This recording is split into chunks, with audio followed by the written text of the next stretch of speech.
কানে বাজে? এখন তো আর বাজবে না, তুমি তো দুই কানই আটকে রেখেছো। এবার বাজাই।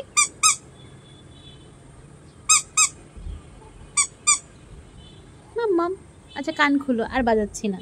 আল্লাহ, আমরা বারান্দায় বল হাউস নিয়ে বসে আছি, অনেক ভালো লাগছে, বাহিরে সবুজ প্রকৃতি দেখছি, সাথে বল হাউস নিয়ে খেলছি।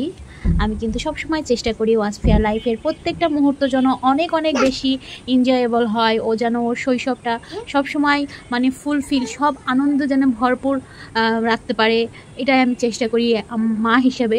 কারণ আসলে বড় হইলে আমাদের তো চাহিদা অনেক অনেক বেশি থাকে, ছোটোবেলায় আমাদের চাহিদাগুলো কম থাকে। তখন আমরা যারা মা বাবা আছি তারা কিন্তু চেষ্টা করলে, একটু সময় দিলেই কিন্তু বাচ্চাদের চাহিদাগুলো পূরণ করতে পারি। আর যখন তারা বড় হয় তখন চাইলেও হয়তো বা নিজের সাধ্যের মধ্যে আমরা বাচ্চাদের শখ আহ্লাদ ইচ্ছাগুলো পূরণ করতে পারি না।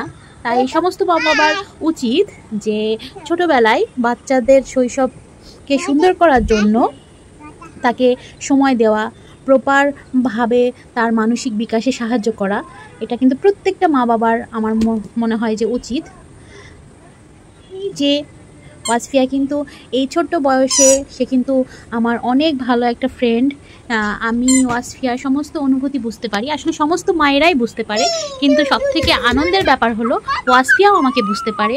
আমার যখন মন খারাপ থাকে তখন কিন্তু ওয়াসফিয়া আমাকে জিজ্ঞাসা করে যে মাম্মাম তোমার কি মন খারাপ নাকি তোমার শরীর খারাপ।